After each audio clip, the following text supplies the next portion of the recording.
So this time of year is really tough on so many people as you continue to provide for your family and then add the added stress of a holiday, buying presents and also trying to keep food in the refrigerator.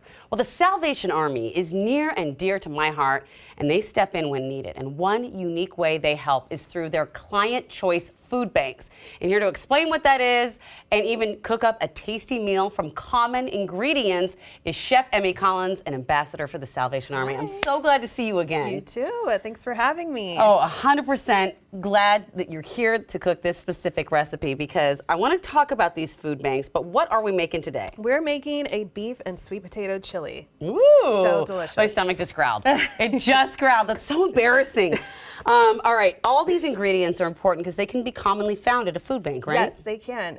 I recently visited the Renton one, and so all these were ingredients that were there. That's how I created this recipe. I've also been trying to save a little money during the holidays because you're buying all these presents for these kids.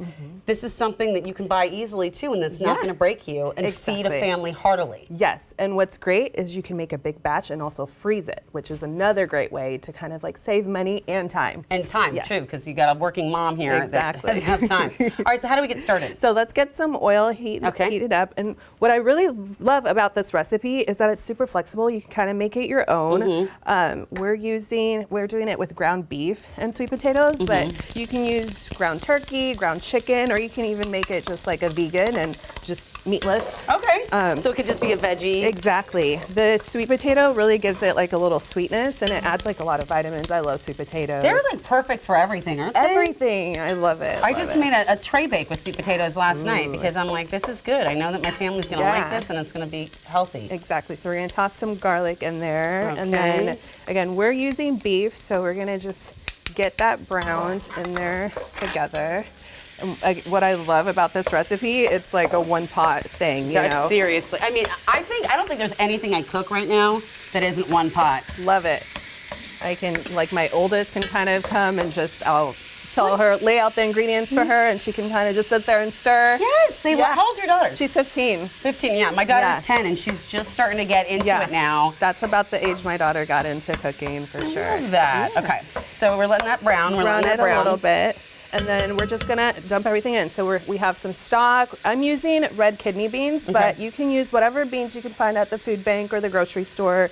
Black beans work great. Can we put this in there now? You can go ahead and put it in. Yeah. I love, because I always have beans. Yes. Actually, pantry staple. I like to eat garbanzo beans just by themselves with some seasoning on them. Just like do you like bake them, like roast them, or just? No, I just take them out of the can and put some chili lime seasoning on them and eat them like that. Like if I'm in a hurry. Are delicious, yeah. But I had so many that I needed to like start cooking with them. Yeah. So like this is a great meal. It is, yeah. Throw a garbanzo beans, yeah, make it your own. This is crushed tomatoes. Just crushed tomatoes, yeah, and again, you can substitute it out for whatever you find at the food bank or the grocery store. Diced tomatoes, whole tomatoes.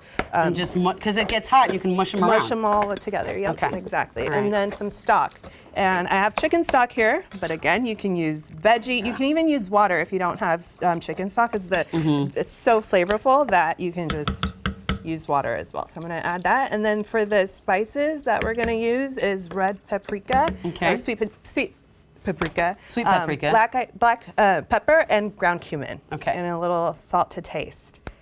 And they have spices at the food banks, right? They do. So the food bank has what your regular grocery store may have as well. So a lot of fresh produce, fresh fruits and veggies like apples, potatoes, carrots.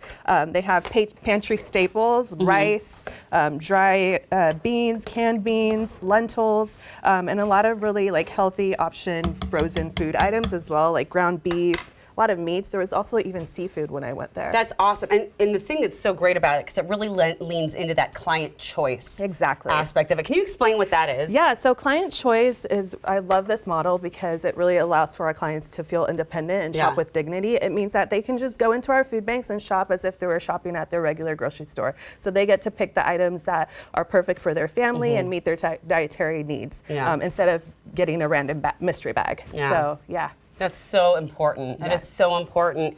I think now more than ever that this is the type of thing that's important, and I'm so glad that you are lending yourself to talking about this. You've been a chef and around Food for All. You're the executive chef at Seattle Public Schools. So you know how to stretch things, and you need to. You competed and won on Chopped.